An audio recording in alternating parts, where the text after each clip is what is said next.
Anyone can follow.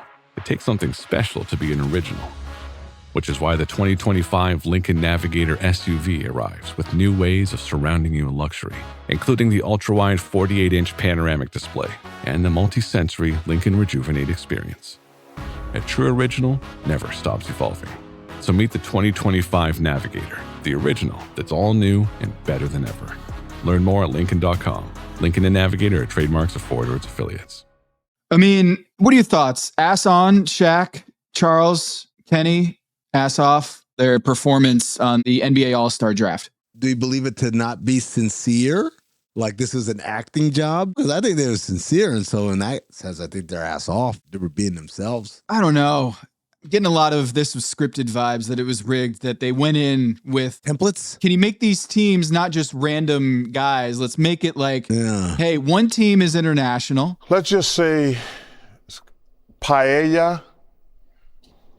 It's an international dish, big over in Barcelona. So you like the international players? Yes. I don't like them in the All-Star. I don't like I don't think international players. French toast. One team is what Shaq called the legends. Do you have a strategy, Shaq, going into the draft? Yes, I'm definitely going to be using Shaqalytics, and my picks will be legendary and star-studded. The next is going to be young all-stars. For me, I'm staying far away from legendary and star-studded.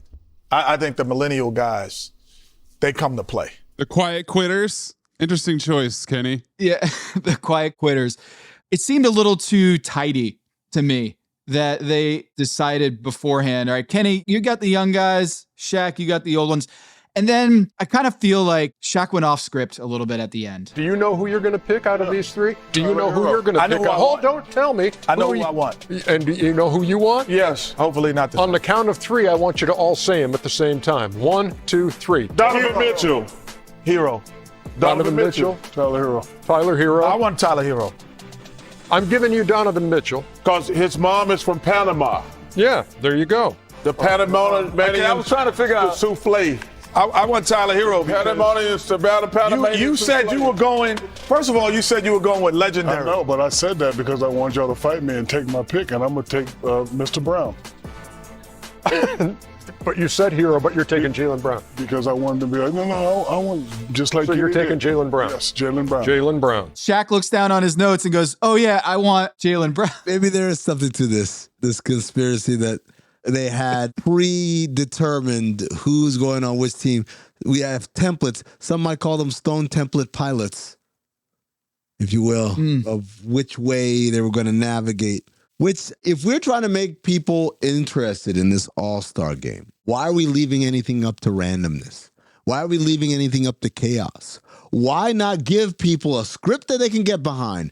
The stars who made this league, I want those guys to win. No. It's the international guys. Those guys run the league. No. It's the new guys because those guys don't play hard. And all the while, Mac McClung and the G League team are going to win this whole thing. Mark my words. I'm saying this on February 10th, ladies and gentlemen. The game ain't until Saturday. The Rising Stars is on Friday. The G League team not only is going to win on Friday, they're going to win on Sunday as well. And you know why? Because they have Reed Sheppard somehow. Reed Sheppard and Mac McClung and everyone's favorite lacrosse player. Quick, name a lacrosse player. Jim Brown. Name 2, Pat Spencer. That's it. That's the list. And there's the guy they called the Hurricane or whatever that played at Syracuse. They made a movie out of his life. Don't remember his name. See? Can't remember his name. They're not going to make another movie out of him, but they'll make one for Pat Spencer. I like this. Shaq's team, LeBron, AD. Now he's going to need an injury replacement at the time of this recording. We don't know who it is. There are no mistakes, no coincidences. Stephen Curry, Jason Tatum, Kevin Durant, Damian Lillard, James Harden, and then Jaylen Brown was the last pick. The average age of Team Shaq was 33 years old. Team Kenny, at Anthony Edwards, Jalen Brunson, Jaren Jackson Jr., Jalen Williams, Darius Garland, Evan Mobley, Cade Cunningham, Tyler Hero, average age of 24. Yeah, young whippersnappers. Team Charles, Jokic, Giannis, who was replaced with Trae Young. Now, this is a little bit of a wrinkle, a little break in the simulation here. Yeah. That Adam Silver had to find a replacement for Giannis, and so he went with Trae Young. And his rationale, according to Mr. Underwear, Chris Haynes, his reporting was that Adam Silver, the way he finds replacements or selects replacements is who's the next highest vote getter by the coaches. But is Trae Young an honorary international player? Because everyone else on his team, Donovan Mitchell, I believe his mother's from Panama. Yes, she is. Karl Anthony Towns, Dominican Republic. Alperen Şengün, Pascal Siakam, Victor Wembanyama, Shai Gilgeous-Alexander, all on Team Charles, not Team International, Team Charles. Yep. And so Trae Young, what do you guys think? What is he going to adopt in this game? Ooh, well, first of all, if I'm Charles, I'm seeing about doing a deal and trying to trade him away for, I guess who would be the next closest international player? Wow, there really isn't. Whoever they replace Anthony Davis with. Oh, that's a good point. G'day, mate. That's it. You kind of threw a monkey wrench into his whole plans there, Giannis, by getting hurt. It threw us off the scent also. They knew that you were pointing your third eye in this direction, Tom, and so they had to replace the international player with an American just so there's no conspiracy here. We're not pulling someone up internationally that didn't deserve to be on the team. The coaches voted for Morant. John Morant's father was ejected the other day because he was screaming at the refs, the fix is in. So I'm wondering, do you think the fix is in on Giannis's injury? Maybe Giannis got hurt, but they wanted the scent to be thrown off so much to cover the tracks that they needed a replacement in Trae Young. It also will be all but forgotten when Pat Spencer leads the G League team to ultimate victory on Sunday. So because they're younger and they're going to work harder. Yes, that's it. Like Shaq. Look, prove me wrong. Look at the All-Star game the last 5 years since 2020.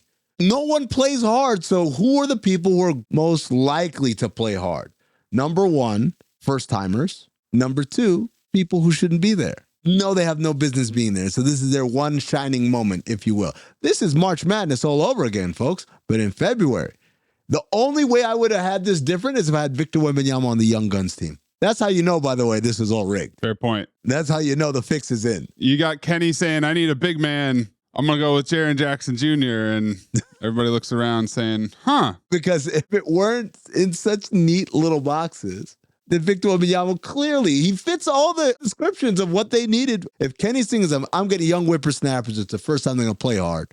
You would have taken Victor Wembanyama first, right? Mm-hmm. This is going to be really interesting, Because the other part of this is, we keep talking about who's going to play hard. Who's going to actively destroy his team's chances by not taking any of this seriously? That's the question. Well, James Harden, he's always like the last pick in these drafts, right? Yeah, but I don't think he's the worst at the All-Star game. The worst is Jimmy Butler, who refused to play in the All-Star game a couple years ago. Yeah. He's not an All-Star. I remember getting very upset at SGA, his first All-Star game, because he definitely didn't take it seriously. And I'm like, who the hell are you? I get it. I love you. You're a great player, but who the hell are you to be like, the All-Star game? I'm so bored and tired of this. I'm going to not take it seriously. So I can only imagine now as an MVP leader, front runner, Nikola Jokic definitely shits the bed on these things. He clearly doesn't give a shit. I think Team Shaq is going to win this because if you remember, who was it that came up with this idea of the 4-team tournament? Steph Curry. So wouldn't he want this to be a lasting legacy for him? Is that he invented the thing that kind of cracked the code on All-Star, how to get these guys competitive? Counterpoint. Who shat on this idea instantly without even knowing anything about it? LeBron. Kevin Durant, but I think LeBron might have done it as well. It's like a tournament style first to 40 points. I hate it. Absolutely hate it. I agree. It's terrible. All-Star game, formats changing, all the formats. Terrible in my opinion. You just learned about it. It's the old Louis C.K. joke where he talks about he's on a plane, and as they board the plane, the flight attendant says, "Ladies and gentlemen, we're pleased to announce this is going to be the first flight ever that has in-flight Wi-Fi. When we take off, you guys are going to have Wi-Fi when we're in the air." And everyone's like, "Oh, that's great," whatever. They take off, and they get in the air, and then the flight attendant comes on the intercom and says, "Ladies and gentlemen, we apologize. There's something wrong with the in-flight Wi-Fi. It's not working, so unfortunately we won't have Wi-Fi anymore." And Louis C.K. says, the guy next to him says, "Oh, this is bullshit." Bullshit. What, the thing you just fucking discovered 10 minutes ago? That thing? You're sitting in a chair in the sky. Hurtling at hundreds of miles an hour, right?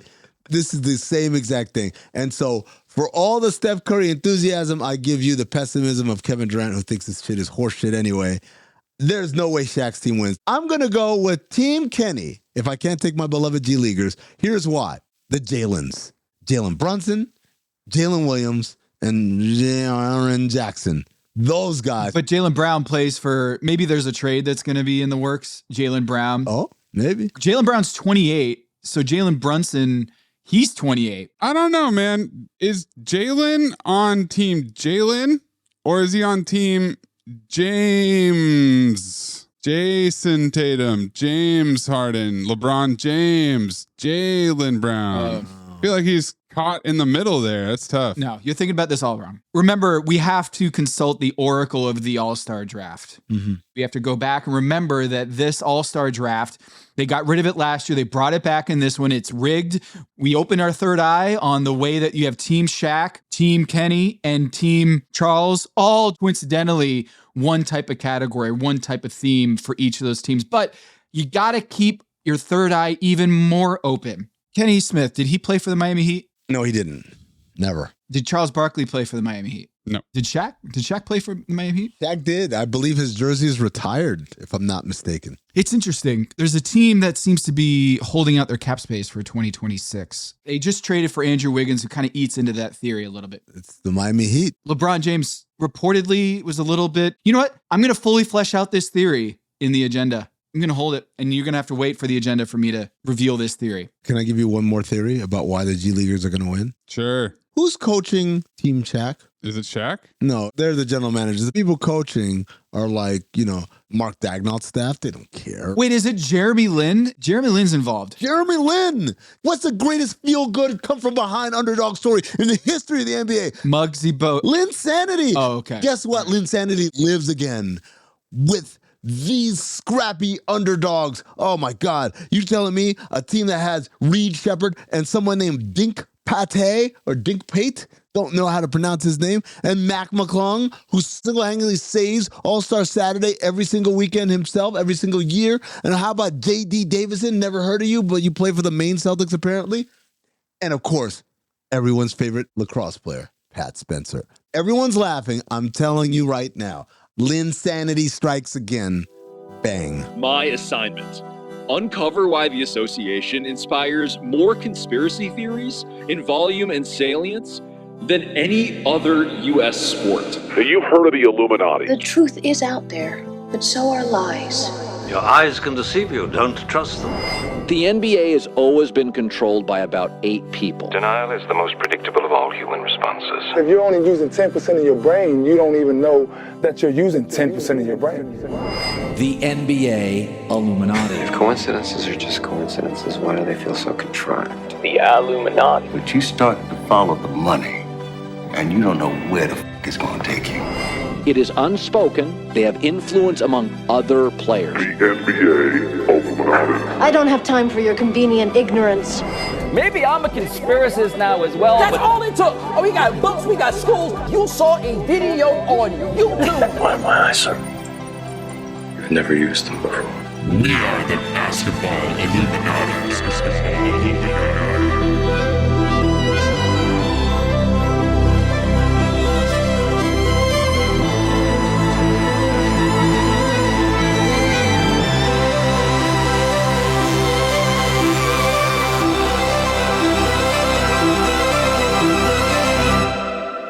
This is Basketball Illuminati. I am Tom Haberstroh, and as always, I am joined by the 5-star Illuminati generals, Amin Elhassan and producer Anthony Mays. Members of the Illumination can support us on Patreon at patreon.com/countthedings. You can also show your support by wearing a Third Eye hat or a Basketball Illuminati shirt or hoodie. Check out the link in the show notes or go to the Count the Dings store on Cotton Bureau and keep that third eye open. We've got a wonderful truth teller on the podcast, once again from ESPN. This time we got David Purdum, covers gambling in Las Vegas. Purdum the interruption. Purdum the interruption. Nicely done. We're going to talk Terry Rozier and what is this whole Adelson family? What are they up to?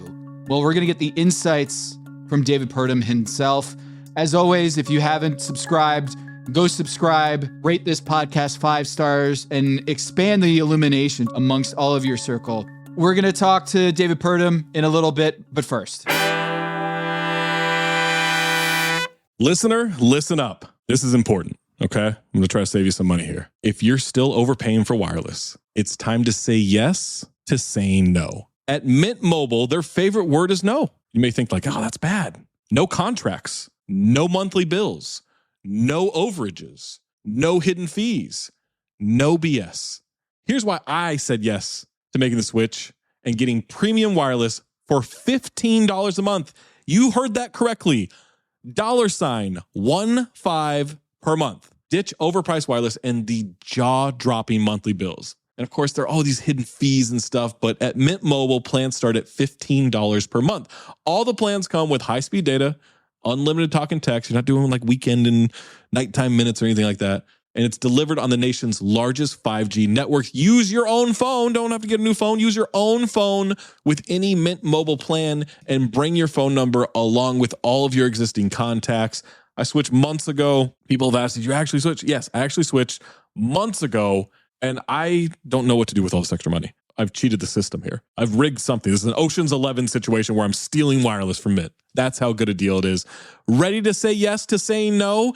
Make the switch at mintmobile.com/dings. That's DINGS. That's mintmobile.com/dings. Upfront payment of $45 required, equivalent to $15 per month. Limited time new customer offer for first 3 months only. Speeds may slow above 35 gigabytes on unlimited plan. Taxes and fees extra. See Mint Mobile for details. Hello, listener. It's Producer Mays here to talk to you about Quince and their cookware. Cooler nights mean cozy meals at home, and Quince's cookware has made fall cooking so much more enjoyable. Their pieces deliver the quality and performance of luxury brands, but at a price that makes sense. And they look gorgeous on the stovetop, too. No matter what item you need to complete your kitchen, Quince has you covered. With 5-ply stainless steel pots and pans, nonstick skillets, chef-quality knives, and even ceramic bakeware, which is perfect for cozy casseroles or Sunday roasts. And when you look at these prices, you might think, how is Quince doing this? How do they deliver high-quality items similar to high-end brands that are half the price? Well, let me tell you, they partner directly with ethical top-tier factories to cut out the middlemen and pass the savings on to you. And it's not just cookware. I got myself some bath sheets. That's right. When you're a tall man, you have to use bath sheets, not bath towels from Quince. It's like drying off with the cloud. It's incredible. Upgrade your kitchen for cozy fall meals with premium cookware from Quince. Go to quince.com/dings for free shipping on your order and 365-day returns. That's QUINCE.com/dings, DINGS, to get free shipping and 365-day returns. Quince.com/dings. Hello, listener. It's Producer Mays here to talk to you about Kindred. Now, close your eyes like Owen Wilson during a job interview and imagine a way to travel that feels personal, comfortable, and connected without the price tags and the sterile feelings of hotels or short-term rentals. Now open your eyes and stop using your imagination because Kindred has made it very real. That's exactly what they do. Kindred is a members-only home swapping network. It's not a hotel. It's not a short-term rental. It's a smarter way to travel where each stay feels like home. Here's how it works. With Kindred, your home is your ticket. You earn credits by hosting fellow Kindred members, and then you use those credits to stay in over 220,000 homes in more than 100 cities worldwide. There are no hotel costs or rental fees, just the credits that you've earned. Every stay comes with white glove service, 24/7 trip support, and $100,000 in host protection. Make it easier for you to travel and enjoy yourself and not worry about details. I've used Kindred and I found an amazing home for a weekend getaway in an idyllic location with amazing views and great ambiance. It had everything I needed. And the best part was, it cost me $0. So apply now at livekindred.com and use code DINGS to join for free. Plus, you'll earn 5 nights of travel credit just for signing up. That's right, that's 5 whole nights for free at livekindred, KINDRED.com, code DINGS, DINGS, livekindred.com, code DINGS.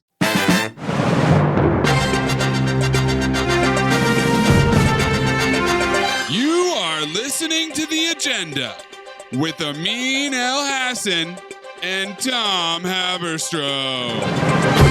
All right, so I kind of teased this in the open. Wanted to fully flesh this out. Flesh it. I'm seeing that Team Shaq drafts LeBron, drafts KD and Steph. Pat Riley struck out, didn't get Kevin Durant at the deadline. Did he strike out on that one, or was that one like a foul ball? Foul tip? Foul tip caught diving into the stands by, I guess, the Phoenix Suns? I don't know. So we had revealed on this podcast, watch out for the NBA All-Star Draft. It predicts the future. The script is out there. We had access to the script. Cha-ching, beep, beep, beep, boop, boop, zoop. What was the sound effect, I mean? The computer? Yeah. And then it comes out. What if Team Shaq is trying to tell us that this team is going to reunite in Miami? We're just getting word of it now. Hold on. How much of this team is going to reunite? Good question. I don't think it's Steph. I think Steph is going to retire in Golden State, if not the Charlotte Hornets. Oh, how about that Jimmy Butler? See his opening game Saturday night? Wow. Perfect fit. Hand in glove. For the same reason that people are like, oh, no, Jimmy Butler won't fit. He is fitting. It fit perfectly. Yeah. All the shit they said, he's a ball stopper. Whereas like, yes, we needed one of those to draw fouls. What if Kevin Durant's going to go team up in Miami? Now, Tyler Hero's not on that Legends team. But LeBron James, Pat Riley has said he leaves a key under his mat for LeBron to come into the arena. That was on Le Batard's show, wasn't it? Sure was. During the 24-hour show that we did, right? I mean, wow, that was 4 years ago almost. Yeah. So Pat Riley called LeBron a latchkey kid? Like the kid from Last Action Hero. Come home after school, let yourself in, make a peanut butter and jelly sandwich. Totino's Pizza Rolls. Watch some cartoons. You might be sitting at home being like, well, why would LeBron leave the Lakers? Seems like he got Luka, his guy. Well, got some interesting reporting here from ESPN's Dave McMenamin. McTen. The little TikTok, as we call it in the journalism world, a TikTok, TikTok, TikTok. Banned. What happened before the big trades? And it turns out that LeBron James might be looking at this trade deadline as really cool, that Luka, they got Luka, which is exciting, but they had to get rid of Anthony Davis, close friend, part of Clutch Sports. Rich Paul, the CEO of Clutch Sports, represents Anthony Davis, was reportedly cut out of the whole trade negotiations between Rob Pelinka and Nico Harrison, old boys from back in the day with Kobe Bryant and Nike. And LeBron James not miffed about that. What he's reportedly taken notes about is something to do with that whole Dalton Knecht trade for Mark Williams. Here is what Dave McMenamin reporting in his latest story for ESPN.com. What is clear is that Doncic will have a say, and it wasn't lost on James's camp, sources said, that Pelinka prioritized Doncic's involvement upon his arrival and immediately engaged in the Williams trade that he'd asked for, when James had for years wanted the team to trade its picks to improve its roster. Interesting. Connect the dots for me, please. Dalton Knecht. 4 players. Dalton Knecht, 4. 5. It's the 5 we're looking for. 4 is fine. 4 is going to be Dorian Finney-Smith for the foreseeable future. Connect 5 is what we're looking for here. Okay. So keep your third eye open. It's not Connect 4, Connect 5. Yeah. Tic-tac-toe. This LeBron James triumvirate with Kevin Durant and Pat Riley will happen in Miami, perhaps, because LeBron's looking at this, and I'm not LaBelle of LaBall anymore. It's Luka.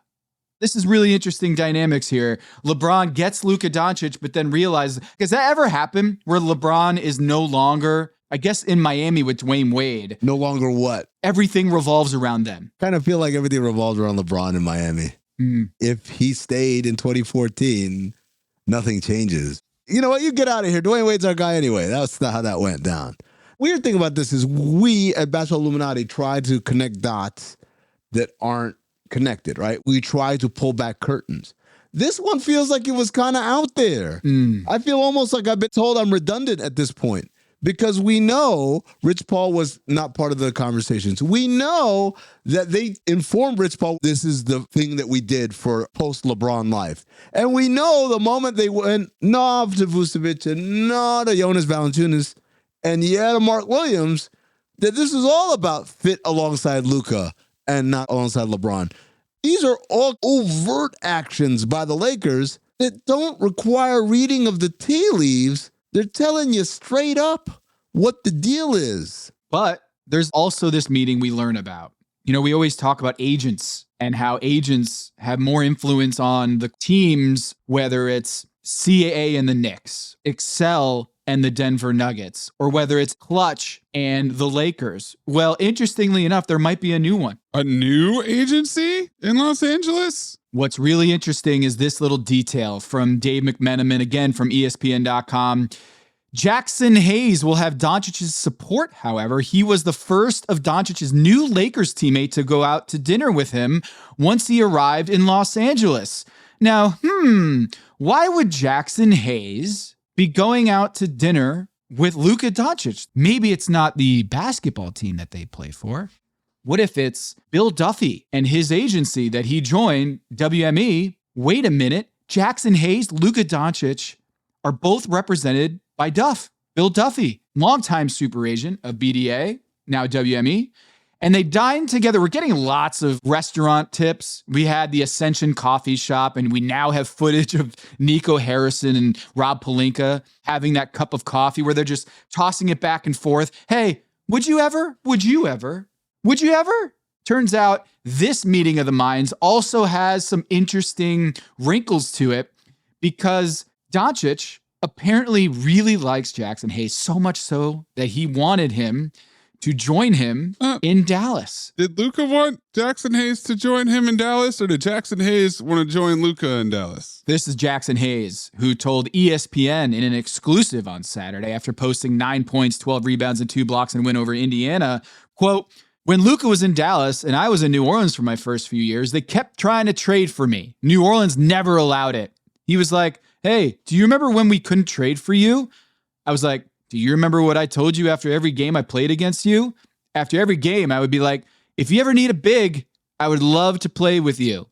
Just because the way he moves the ball. That's good stuff." Confusing language from Jaxson Hayes there. But they have the same agent, and now they're on the same team. So now they're really on the same team, on and off the court. On and off the court. Is it WME's team or is it Clutch? I mean, other clients on Bill Duffy's client list that I've been able to put together here is DeAndre Ayton, Anthony Simons, RJ Barrett, Jaden McDaniels, Nikola Vucevic, Alex Sarr, Chet Holmgren, Scotty Barnes, Jalen Williams, NBA All-Star.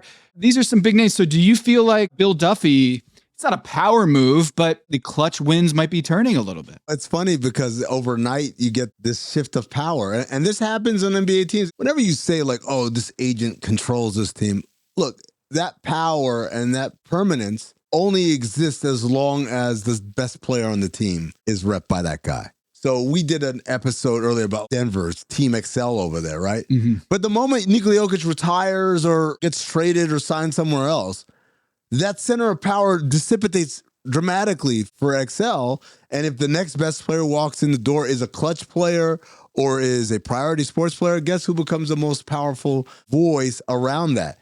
It's obviously that new agent. So Bill Duffy, in the past, he repped Yao Ming, he repped Steve Nash, he repped Carmelo Anthony. You name some pretty big names there. It's kind of gone down a little bit recently, but like this is the kind of thing that brings about resurgence. When your best player plays in one of the biggest markets, the most glamorous team, guess what? There's going to be a lot of kids coming up in the draft over the next 5-7 years who are going to say, Luka Doncic is my favorite player. And, oh, he is? Hold on. Get him on the phone for you right now. You want to talk to him? It's one of those things where it is cyclical. I'm interested to see the resurgence of BDA Sports now, obviously a division of WME, where that takes it. This is the stuff that you have to keep an eye on. Maybe a third eye on is how this changes. And I'm glad we have the reporting on it because that dinner, it's so fun. Jaxson Hayes is now a bishop on the chessboard, you know? You know what Jaxson Hayes is? Jaxson Hayes is the pawn that made it to the end. So now you get to swap them out. Oh, now I've got protection. I'm mobbed up now. And it absolutely changes the power dynamics. Also in that story is that LeBron isn't the biggest Jaxson Hayes fan. Well, is Jaxson Hayes the most important player in the NBA is what I'm trying to say. Absolutely. No doubt. The trade value rankings have to be reconfigured now. That's what Bill Duffy told me, so I have to believe it. This is what I would say. Jaxson Hayes is the player with the biggest boost percentage-wise of importance in the NBA. Is he the Mario Chalmers of this Lakers team? LeBron liked Mario Chalmers, though. That's the difference. Well, Luka's LeBron in this situation. Oh, yeah. No, there you go. Absolutely, yes. My third eye's tickling. Did Jaxson Hayes find some sort of medicals on Mark Williams? Yeah. Was he the guy who was like, hey, you guys aren't looking at the right place? Who represented the doctors, Tom? That's what we need to know. I do want to talk about this real quick because a lot of people don't know what the process is when you consummate a trade in the NBA. Usually, right? Usually what happens is you're talking. Okay, I think we have the parameters of a deal here. The next step before we get on that conference call with the league is we send each other the medical info to review. And the idea is that you review the medicals and you see what's in there and say, okay, that's cool. And I'm like, oh, if that's in there, hold on. You need to send me a little bit more, or I need to be sending you a little bit less. Once that's been reviewed, now we get on the conference call hotline with the league, and then the league says, okay, this all adds up salary-wise, CBA-wise, it's cool. Deal is done. Players report for the physicals, and then you do the physicals, which should be just a rubber stamp of what we reviewed in the medicals, and your deal is done. If there's something that shows up in the physical, in a regular situation, you say, whoa. You tell the league, hold on, we're going to amend this deal. So that actually happened between Dallas and Philadelphia in the acquisition of Caleb Martin. That there were things in Caleb Martin's physical that came up that made them amend the deal because that deal was done well in advance of the trade deadline, about 48 to 72 hours. In the case of Mark Williams, though, it was done less than 24 hours for the deadline. So by the time he flies in, he does his physical, the Lakers figure out, oh, shit, what is all this? It's too late. Either you rescind it or you're happy with the Mark Williams that you acquired on the market. Now, here's the interesting part. Like I said, there was medical info exchanged. That's procedure. That's protocol. So what happened was it, A, the Hornets withheld information, didn't give them the whole file in the hopes that everyone's so excited to get their new toy, they wouldn't care to just sign off on it. Unlikely. Number two, was it the case where the Hornets gave the whole file, but the Lakers' physical testing was way more rigorous than what the Hornets did? Also unlikely. This is pretty standard across team. Or number three, did the Lakers get the medical info and just say, whatever, man. It's all formalities. Let's just get this deal done. Get it done. And the deal gets done and like, okay, let's do the physical, and expecting nothing to go wrong. And instead, everything went wrong. Meaning, did they do the cliff notes, right? They know his back was an issue. They got the medical info. Let me just skip through all this shit right here.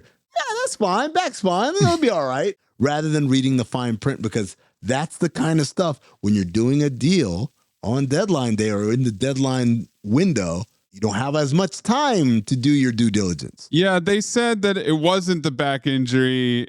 There were multiple other issues of concern. But that very well could be a wake up the next morning and not feeling so good about the trade you made under duress. Like you hear all of us saying, I can't believe you gave them an unprotected first round pick so far in the future. Yeah, an unprotected 31. For a guy who's been hurt most of his career.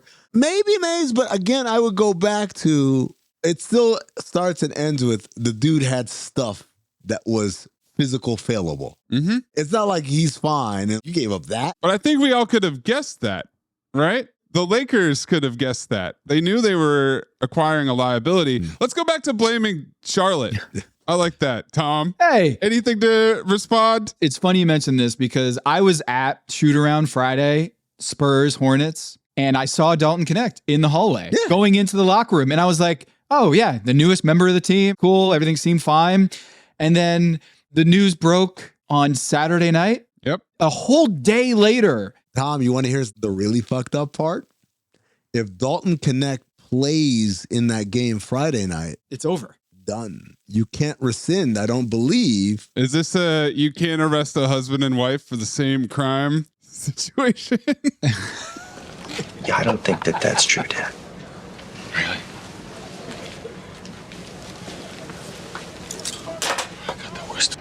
Attorneys. You mentioned Charlotte, and it feels like I have to bring this up. Tyson Chandler. Yes, that's the name I was thinking about. Tyson Chandler in 2009. Not the Charlotte Hornets, but the New Orleans Hornets.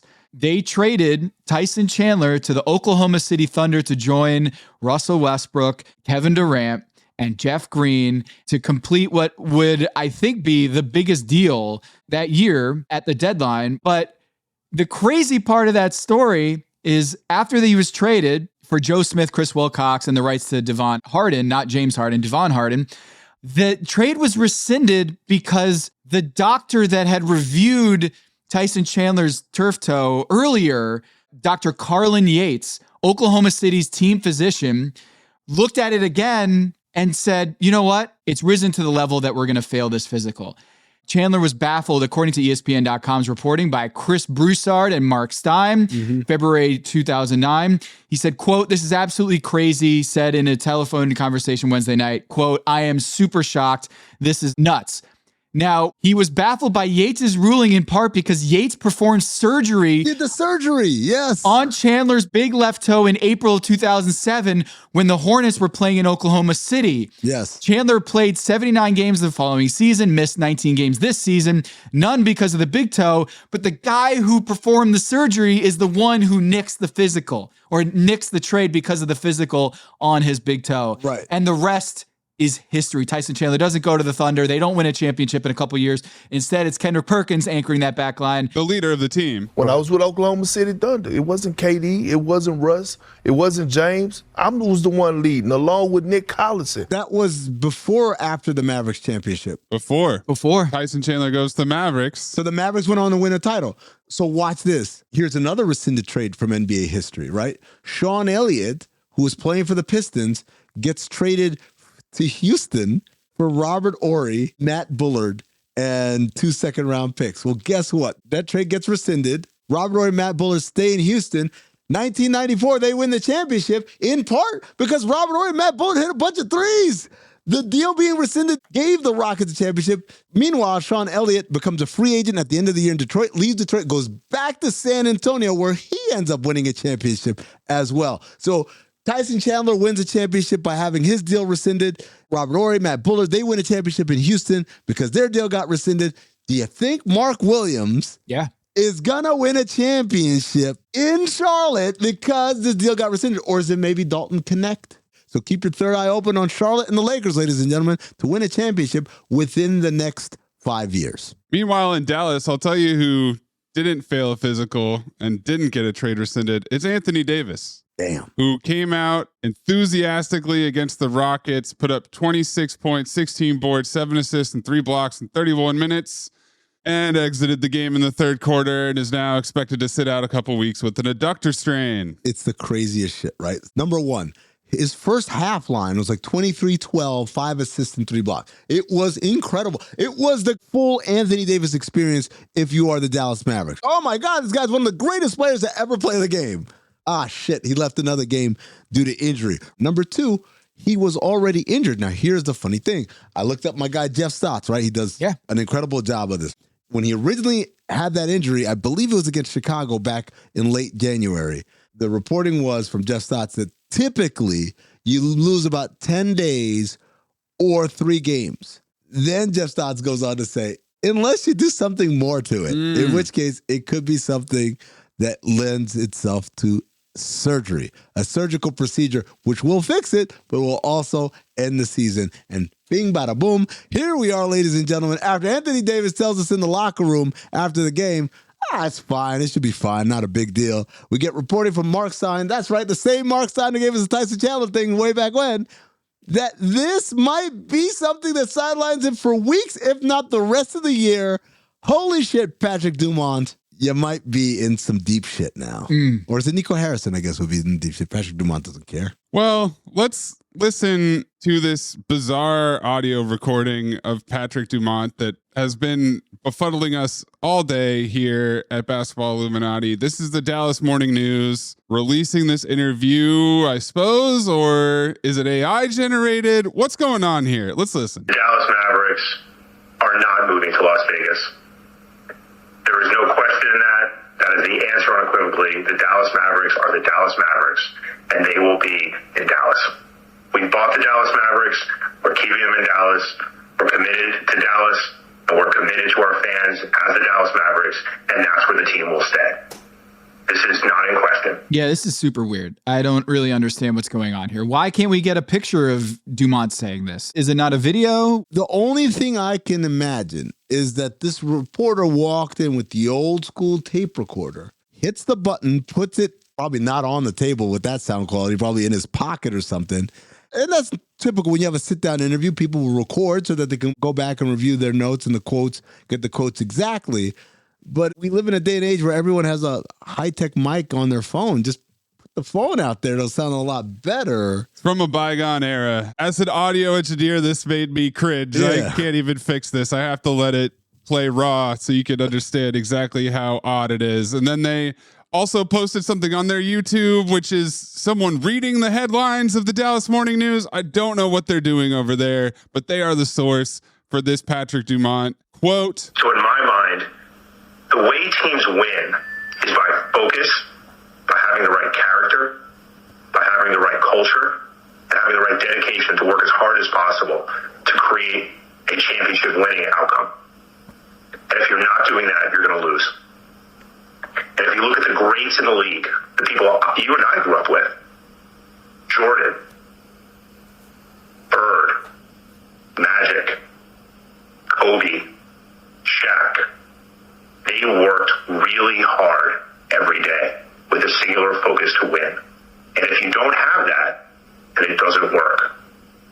And if you don't have that, you shouldn't be part of the Dallas Mavericks. Those five guys seem like they're all equally hard workers, right? Yeah. God damn, man. Even Shaq is sitting somewhere like, really? They used to do the same thing to me. Oh, he comes into camp out of shape. Of course I did, because what's the criteria?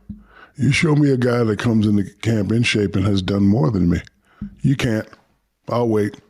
All the years you said I was out of shape, who was averaging more than me? Who was shooting a higher field goal percentage? So all that stuff, and he lacks work ethic. Yeah, okay, that is to make you look good. Come on, man. You know what it reminds me of? Oh, this is a great story. I don't think I've ever told this one. When the Sixers signed J.J. Redick, summer 2016, because Steph Curry has just had the most amazing year ever, right? The press conference was at Summer League. So I went there. I think Zach Harper was with me. Zach Harper, executive producer of Basketball Illuminati. We were sitting there, and it's not that many people. You have to be a real NBA media nerd to be like, I'm going to go sit in on this. And Brian Colangelo introduces J.J. Redick, and in his introduction, he says, for my money, hands down the best shooter in the NBA. Again, this is summer 2016, right? And so me and Zach are kind of like, what the fuck is he talking about? Well, you know, you let the guy cook in his intro press conference. Mm-hmm. And then I made eye contact with J.J. Redick. Even J.J. Redick was like, what are you talking about? Me and Zach lost it. It was like being in high school again, stifling laughs, covering your face, like trying to act like you're trying to think really hard just to make yourself not laugh. Shaq's doing the same exact thing for Patrick Dumont. Michael Jordan also gambled on the golf course. Like he was at Atlantic City the night before playoff games. Larry Bird ate wedding cakes while he was injured. He liked eating wedding cakes because he's like, that's the highest form of cake. You're not going to fuck up a wedding cake. He's picked the worst examples ever. If you want to take a vacation, don't do it with us. I feel like this story is only beginning.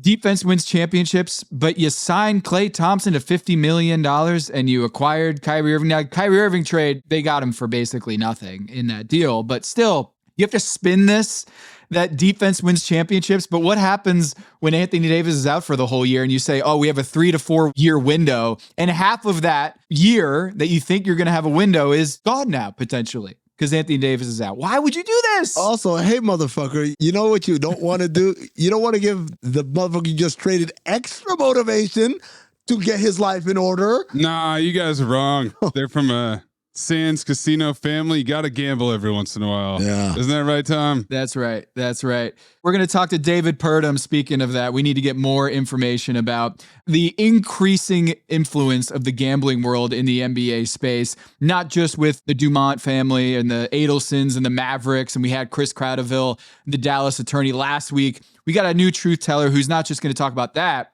but also the Terry Rozier story that we had covered last week that was buried beneath the Luka Doncic trade. David Purdum, a great reporter for ESPN.com, longtime reporter on the sports betting space and investigative reporter for them. Second to none when it comes to this space. We're going to have him as our truth teller here coming up right now. Had Saturday presents, in the red corner, the undisputed, undefeated Weed Whacker Guy, champion of hurling grass and pollen everywhere. And in the blue corner, the challenger, extra strength Hannity. Eye drops that work all day to prevent the release of histamines that cause itchy allergy eyes. And the winner by knockout is Hannity. Hannity, bring it on. This episode is brought to you by Contentful. Marketers, you know that feeling when your creative clicks? When that social post sends engagement through the roof? When your outside-of-the-box campaign hits ROI positive? When a personalized homepage turns prospects into customers? It's utter marketing bliss. Contentful helps you create tailored omni-channel experiences without working overtime. No stress, no limits, only possibilities. Get the feels at Contentful.com. Tonight, turn down the noise of the day and focus on the rest with AGZ, the nightly drink for winding down and resting up. New from AG1. AGZ supports your body's natural sleep cycle with clinically studied key herbs, adaptogens, and minerals in amounts supported by research. And no melatonin, helping you wake feeling rested. Wind down, rest up with AGZ. Learn more at drinkagz.com. Icy Hot Pro with 2 max strength pain relievers. Targets multiple pain receptors. Ice works fast, heat makes it last. Wherever Bud goes, his harmonica goes with him. It's a pocket full of soul. Now he's living with prostate cancer. He asked his doctor about Xtandi enzalutamide. Xtandi 40 milligram tablets treats men with prostate cancer that has spread to other parts of the body and responds to a medical or surgical treatment to lower testosterone. Xtandi may cause serious side effects: seizure, a brain condition called PRESS, allergic reactions, heart disease that can lead to death, falls and bone fractures, swallowing problems, or choking that can lead to death. Stop Xtandi and get medical help at once if your face, tongue, lip, or throat start swelling. Tell your doctor at once if you faint, have a seizure, quickly worsening headache, decreased alertness, confusion, vision problems, chest pain or discomfort, or shortness of breath. Xtandi can cause harm to an unborn baby or miscarriage. Use birth control during and 3 months after Xtandi. Common side effects include muscle and joint pain, feeling unusually tired, hot flashes, constipation, less appetite, diarrhea, high blood pressure, bleeding, falls, fractures, and headache. Talk to your doctor and visit Xtandi.com. You all think I'm late. Well, I'm not late. And I'm going to stay right here and fight for this lost cause, even if this room gets filled with lies like these. And the Taylors and all their armies come marching into this place. Somebody will listen to me. There's no better way to overpower a trickle of doubt than with a flood of naked truth. But the complexity and the gray lie not in the truth, but what you do with the truth once you have it. What is true and right is true and right for all. You and I both know that that's just not the truth. You can't handle the truth. Too messy. Keeps them up nights. I'm here because in the end, the truth is worth the risk. Speak a little truth and people lose their minds. I'm a grown man. You can tell me the truth. Why is it people who want the truth never believe it when they hear it? So you know what I'm going to do? I'm going to do something really outrageous. I'm going to tell the truth. All right, let's bring in our truth teller this week, ESPN's David Purdum. I've gotten a lot of jokes based on my last name. Always a childhood thing of Habs or Tommy's, something stupid. We had one earlier where we were saying we got to record something after David Purdum's segment, his interview, and then Amin said post Purdum. And I was wondering if you'd heard that one before, David. No, I got pure dumb a lot when I was in grade school. Oh. Yeah, that was a big one. Kids, man, they can be so cruel. No. We can't wait to get into this stuff with you. You've covered Vegas and the sports betting space since 2008 or even before then, well before it was legalized at the federal level. One of my favorite reads at ESPN.com for years. We worked on a couple stories back in the day at ESPN back in 2015, 2016. I mean, we were just talking about how the MIT Sports Analytics Conference at Sloan, David and I had formally met. And that's one of those those green rooms. I mean, in the green room at Sloan Conference, that's where David and I met. Where you do a panel. Yeah, there you go. Good times. We want to talk to you about a couple things. One is the Adelson family that have bought the Dallas Mavericks, who are from Vegas, or at least have a lot of business ties to Vegas, and their company's based in Vegas. And there's been a lot of talk about whether the Dallas Mavericks are going to get moved potentially from Dallas to Vegas. We'll talk about that in a little bit. But the Terry Rozier story, it seemed like it kind of came and went. It was reported on Friday, and then the NBA huge trade deadline bonanza of Luka Doncic getting traded from the Dallas Mavericks to the Lakers. And we don't want to lose sight of this story because, David, it's a pretty big story, right? The Terry Rozier in 2023, a federal investigation has expanded its scope from the Jontay Porter story and that scandal into college basketball, and also looking into potentially Terry Rozier in March 23rd, 2023, a game in which he asked out or left due to an injury. And that's been kind of enveloped in this larger investigation. So, David, what is the latest on the Terry Rozier story from your perspective and what you're reporting at ESPN.com? Yeah, so what makes that specific game? It was March 23rd, 2023, Pelicans-Hornets. Rozier at the time was with the Hornets, and he left the game after 9 minutes of play. But what had happened before the game was this rush of big bets. We're talking guys were trying to get down several $1,000s on unders on all his statistics, and they would put them in parlays and all this. And multiple books saw it, and they quickly turned, took the props off the board. Said something is going on here. Why is this all happening? And then, of course, he goes in the game and he comes out after 9 minutes. And now they're like really surprised. So what the books do is they call it integrity monitors. These are guys that kind of work as a hub. They talk to gaming regulators. They talk to sports books. They talk to the leagues. And so they started gathering information on this, ran it up to the NBA. Eventually, the NBA cleared it, so they found no wrongdoing, and it kind of went away for a long time. And then I think we heard it a little bit earlier in this, and then we heard it again right a couple weeks ago when the Wall Street Journal put it back out as being part of the Jontay Porter investigation. Of course, the Jontay Porter, it's the same scenario. Before his games, all these bets come in on the unders on his stats, under rebounds, under three-pointers, under points, and he leaves both of the games early, citing injury or illness. So very similar scenario on that. We do not have any more updates since last week. The NBA said they were cooperating with the investigation, so we're all just trying to see what happens next. Yeah, David, I think that's the interesting thing. Like I said, I heard in November, hey, by the way, last season, Terry Rozier was the subject of an investigation, which was pretty shocking. But I was under the impression that this had all been cleared up, at least his specific part. But the reporting from the Wall Street Journal made it seem like this is now, again, part of the investigation on the federal level from law enforcement. So I guess just to clarify, when the gambling houses notice irregularities, they report it to the governing body of whatever sport it is, but don't they automatically also report it to the government itself? Well, they sometimes will go to the FBI. They have a relationship with the FBI, and they'll give it to, and then the gaming regulators, of course. Mm-hmm. My understanding is some of these bets that were exchanged on Rozier did happen down in Louisiana where the game was played. So the gaming regulators were notified, according to people that I've spoke to about this. So that's how it kind of goes to the authorities.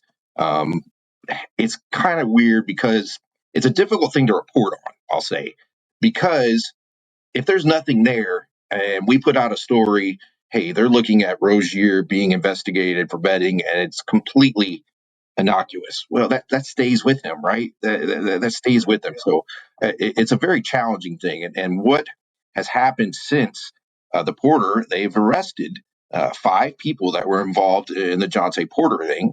3 of them have pled guilty. 2 of them are saying they are cooperating with the feds.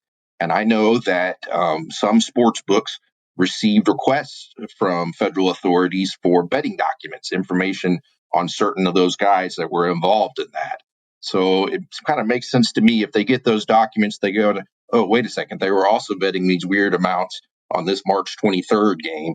Oh, the integrity monitor flagged that at the time. So I think that's probably where we're looking, where this is all coming from. And to my knowledge, the NBA has not reopened, so to speak, the Terry Rozier file in the sense that they might, reopen this and reinvestigate it with the knowledge that perhaps these co-conspirators with the Jontay Porter case were involved with the same game with Terry Rozier. And how would the NBA only has access to so much information, right?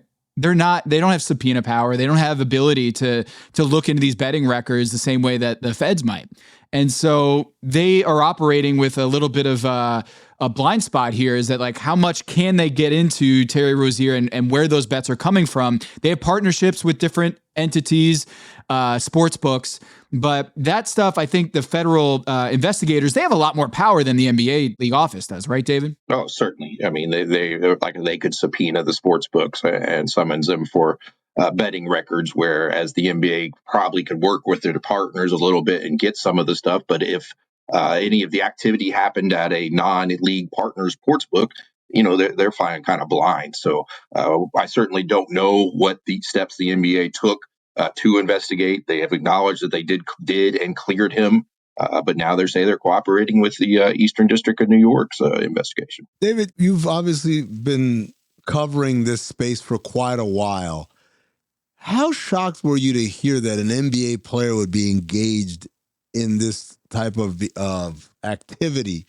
Because the rule of thumb for decades has been, well, the college kids are broke. So the juice is worth the squeeze for them for 50 grand, 100 grand, whatever. But for an NBA player, even the least paid of the NBA players, it still isn't worth it, the risk versus the reward, so to speak. How surprised were you to hear, oh, no, this is confirmed that this kid, Jontay Porter, was engaging in it? Yeah, I was definitely surprised by it. But there's always the fear of blackmail, gambling addiction. Mm-hmm. And that seems to be what has happened with the Jontay Porter case. He says he had a substantial gambling debt with these guys, and this was the way to pay it off. There were threats made in text messages, kind of veiled threats to him that they had in the court documents and everything. And you would hope that these guys make better decisions than that. But if you have an addiction, you're not making good decisions while you're in the thralls of that addiction. Your life is kind of spiraling, and you basically have lost control of what you can do in terms of your gambling.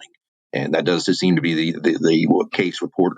We just had the Super Bowl, and a lot of fans were thinking that the Chiefs, that the Roger Goodell and the NFL were in the tank for the Chiefs, and all the penalties and officiating claims and allegations that that the games are rigged for the Kansas City Chiefs.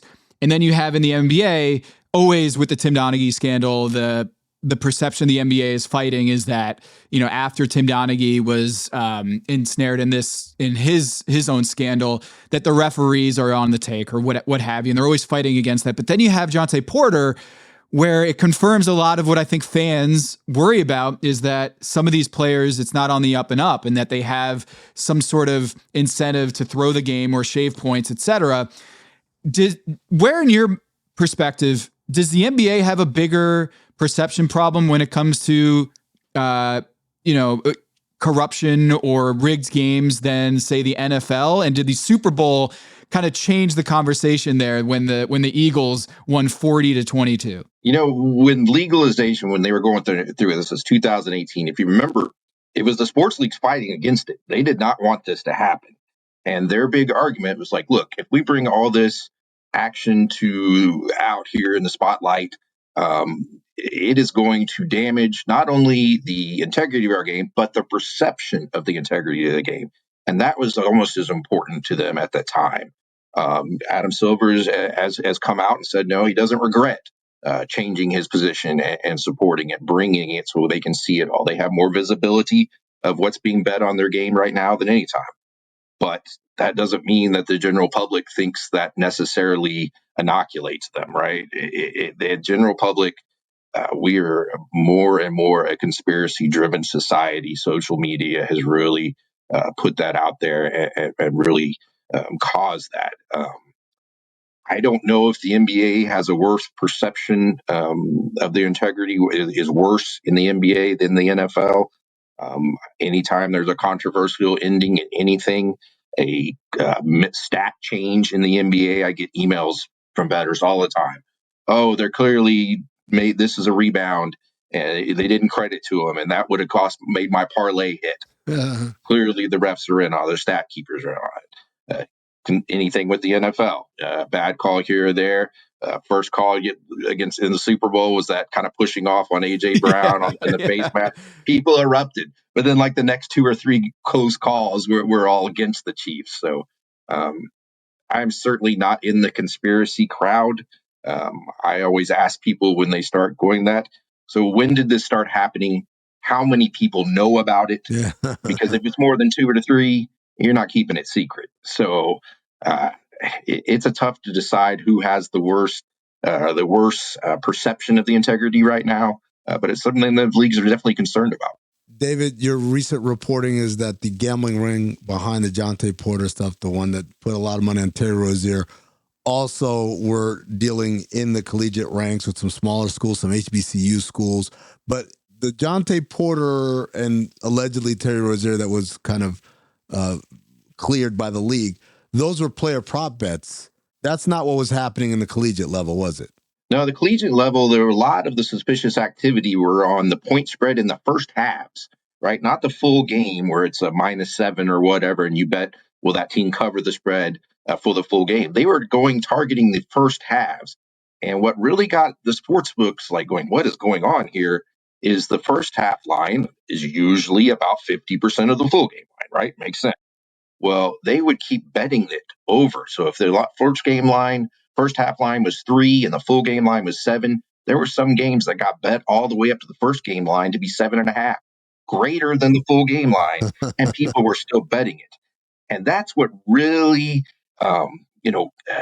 brings the suspicion off to the sports books. When you've got these guys who are normally price sensitive, when I say price sensitive, hey, I'm not going to bet -7 if I could have got -6 earlier, right? They want the best of the number, and these accounts are sophisticated. Well, all of a sudden, when they're betting it -7, -8, -9, -10, and just do not stop, that really is a red flag. And that's what happened a lot of times with this college basketball stuff. Is it safe to assume that these guys got caught because they're bad at it, that a more subtle kind of conspiracy would have maybe gotten away with some of these things a lot cleaner? Oh, yeah. Greed, right? I mean, you can probably sneak in some smaller wagers or a few times here or there, but when you start to try to scale it, right? And then again, you increase the circle of the people that are in on it, that know about it. All of a sudden, you're getting words getting out there.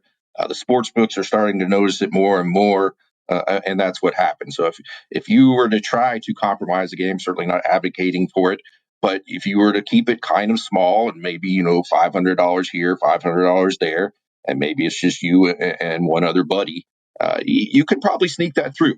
If you get up to where you're trying to scale it and make significant money, you're going to have an issue. It's going to stand out. Are you surprised at how little this stuff has gotten traction in the larger conversation when we have a conspiracy of 5 men who are already got an NBA player involved? There's multiple investigations with college basketball games and programs. And then there's Terry Rozier. Do you feel like this should be a bigger story, or do you feel like it's been properly received by the audience in terms of the gravity of what we're talking about here with the scandals and the investigations at the federal level? And do you think that like it's reflective of a society that is so into the legalization of gambling that they just don't want to acknowledge the fact that some of this stuff is going to be impacted by bad actors? The interest is there on the story. If we've covered it, the traffic, the interest is there. Good. Okay. Whether it's gone as big as it should, maybe not at this time. I mean, again, this happened. Then you get the Luka trade. The other day, I think it was Friday, there's 7 headlines on the front of ESPN, right? 4 of them were gambling scandals. You had the umpire. You had Otani's translator. You had the gambling scandal, and I can't think of the other one right off the top of my bat. But there was 4 out of the 7 were gambling scandals. So it is being covered. I think the society is still probably adjusting to the fact that, hey, this is probably going to be happening more and more as we move forward until people figure out, hey, I can't really make that much money doing this, or I'm going to get caught. And until that happens, we're going to still see it. David, you look at these news stories that came out, and is your reaction, the system works? See, these guys try to get away with it, and they got caught pretty much without significant damage done. Or do you think, see, these are some loopholes here that are being exploited that we haven't addressed quite yet? Well, I certainly think in the Jontay Porter case, a sports book in Atlantic City took an $80,000 parlay bet on under rebounds, under assists, under all the same guy. And that was going to pay $1.2 million. Okay. Obviously, they saw it and said, okay, wait a second, this can't be right. But why are we even offering that bet? Why are we even taking that bet? Is that incentivizing this kind of stuff in a way? We certainly don't want that. Yes, we're being able to catch it, but we don't even need to offer those kind of things on a fringe NBA player. It just seems silly to me. And I think that the legal industry can do better to protect the integrity of the game. David, you mentioned how the NBA and the NFL and these leagues were vehemently against sports betting back in the day until I think Adam Silver was one of the pioneers to kind of shift the conversation and make it more pro-legalization at the federal level. But David Stern also said we will never have, a team or another all-star in Las Vegas. And I think the winds are changing on that too. And one of the big storylines of the Luka Doncic trade is the possibility, as proposed by Chris Kratovil, who actually joined Illuminati last week, to kind of propose this theory that the Luka trade can only make sense if you think about the Adelson family and the leverage they're trying to build with the state legislature in Texas to try to get gambling and the resort casinos, all this pushed through at the state legislature level, because the basketball reasons don't make much sense. But maybe there is some sort of theory that maybe the Adelson family is going to pick up and move to Vegas, or at least threaten to pick up and move to Vegas. And it reminded me, we haven't had any news really about the Las Vegas expansion team on the NBA. It seemed like an open and shut negotiation. Was like, hey, we're going to get the Seattle team back. We're going to expand to Las Vegas. LeBron wants to be part of the team there. And I'm wondering, David, have you heard anything in terms of the latest on Las Vegas as an NBA destination for their expansion team, and why maybe it's been a little slower than a lot of people expected? Yeah, it was funny. Last week I was in Vegas and I was having dinner, and the waitress actually brought up, oh, do you think the Mavericks are coming here now because of this? And we were like, what? But it was funny that got traction. It feels it feels inevitable, right? That we are going to get an NBA franchise in the NBA. It does not feel imminent, though, to me. We could have another cycle of expansion before it gets there. I don't think it's the Mavericks. Dumont came out pretty strongly saying that, no, we're not moving the Mavericks there. It doesn't seem like that's the fit. Now, when they did come to buy the Mavericks in Texas, the theory was Sands Corporation, which is the Adelson. They have been wanting to get resort casino gambling in Texas for a long time, even before that. Could never get it through, right? So the feeling was that they were going to buy this team, get some boots on the ground, get more of a local lobbying presence, and see if they can push it through. It hasn't happened yet. They're talking about it. Their bills are being introduced. Some of the bills in Texas want to just do sports betting, right? We just want to legalize sports betting. But the money is with the resorts, the casino, and that's what the Adelson Group is going to want it to do. So there'll be lots of discussion with it this year. I would make it an underdog to happen at this legislative session, but it's getting closer and closer. You're giving us odds, you're saying. It's an underdog. Underdog for Texas to pass sports betting or gambling. Okay. Over under 2029. No, I'm just kidding. It's probably right around there. So Dan Patrick, the former ESPNer, he's now probably Googling his name, or maybe not. He might not be a guy who searches his own name, but I didn't know that there's another Dan Patrick out there until I was started digging around in this story as Lieutenant Governor of Texas. Why is he so important, this guy, Dan Patrick, in this whole thing? Because it seems like he has a lot more power in this story. The Luka Doncic trade, never thought I would be reading up on this, but can you Can you give us kind of just an overview of the situation? Yeah, Dan Patrick is lieutenant governor in Texas. Governor Abbott there has come out in support of legalizing sports betting. And it got there. They have every 2 years, they have a legislative session. The last 2 years ago, it advanced a little bit, and then it got up to Lieutenant Governor Patrick, and he was like, nope, not happening. And he was adamant. He said, we do not have a majority of Republican support here. And until we have that, I'm not even going to consider it, really. We're just going to move on. And that has happened. I have not heard him speak out this year recently. So we'll still have to see. But he does have the power, and he has shut this down in previous attempts. I just like to point out just the idea that Dan Patrick, this lieutenant governor, he's got to be Danny Patrick. He's got to be Daniel Patrick. He can't be Dan Patrick, right? We can all agree to that. This goes back to David. I have this theory way back when Bryce Harper was like a rookie. He was at the home run derby, and they said, "Oh, his father is pitching to him. His father, Ron Harper." And I said, Ron Harper, the Chicago Bull, is Bryce Harper's. I never knew. I thought he was just a white guy, but apparently his dad. I mean, Ron Harper's kind of light skinned. And then later on, someone said, no, not that Ron Harper. Another one, like, what? No, there is no other Ron Harper. At that point, Bryce Harper's dad just either is Bryce Harper's dad or he's Ronald Harper. Ronald.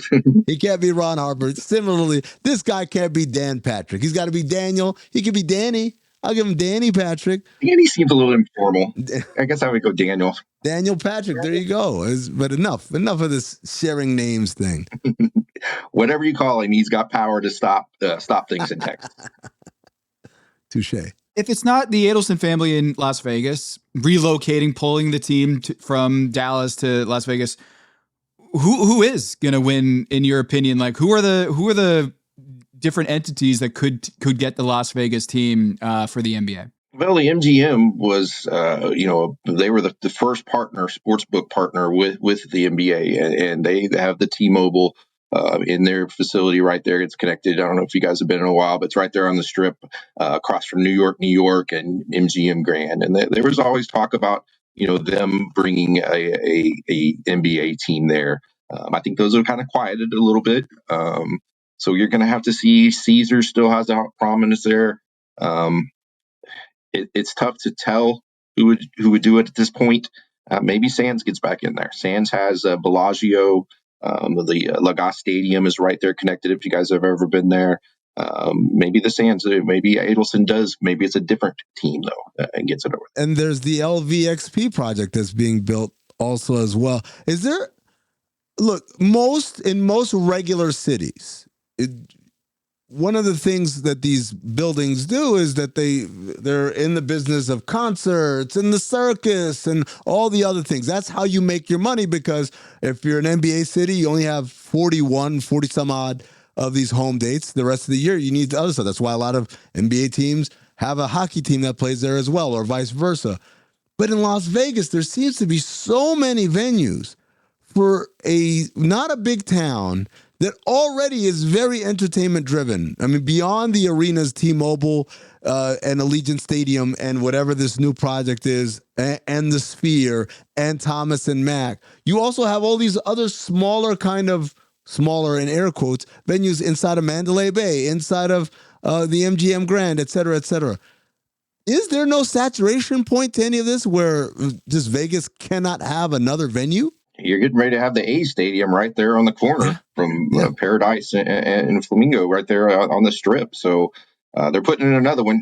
Saturation, yes, I think we saw a little bit during the Super Bowl. If you were looking on social media, and I was getting texts from casino employees that I know, and they were like, man, I've never seen the Super Bowl in Vegas so dead. There weren't as long of lines. The craps tables weren't full on Saturday night before the Super Bowl. I'm interested to see when Nevada Gaming Control releases the betting numbers.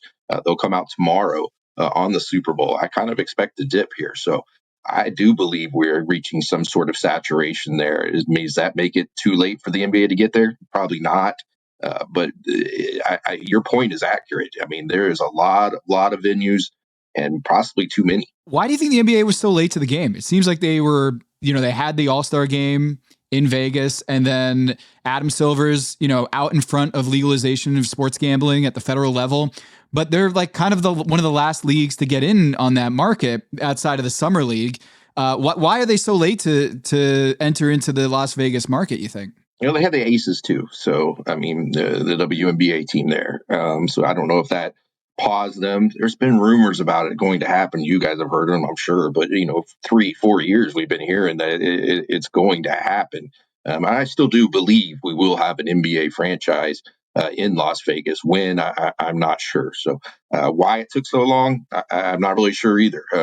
We had the NFL Raiders get in there. You have the Golden Knights with the NHL. And now we're getting the A's with the Major League Baseball. So NBA is last, and they were the first one to switch the position. So that seems kind of weird. It's all Pac-Man Jones' fault, man. 2007 All-Star Weekend, that scorned Vegas to the NBA establishment for longer than it should have. And it was an NFL player who did it. It wasn't even one of our guys. Oh, keep your third eye open on that. He was a secret agent on behalf of the NFL. That's right. Goodell sent him. Yeah. He did this thing where he said he had to buy up all of the hotel rooms just to put all his cash in the safes because he had nowhere to put the money. And he went hotel room to hotel room to put his cash in the rooms. In the safes? In the safes, yeah. He won so much money at the craps table, allegedly. I don't know how much it was, but he said that night he had to buy up 50 rooms at some hotel just to put his cash in the safes, which is nuts. I don't think I've ever put anything in a safe. I don't have anything that I own that would ever need to go in a safe. Hey, David Purdum, thank you so much for joining us on Basketball Illuminati and sharing all your insights. We don't have a good pun on your last name on your way out, but I'm sure, we'll probably have some later in the program. Purdum our negligence. Thank you guys for having me.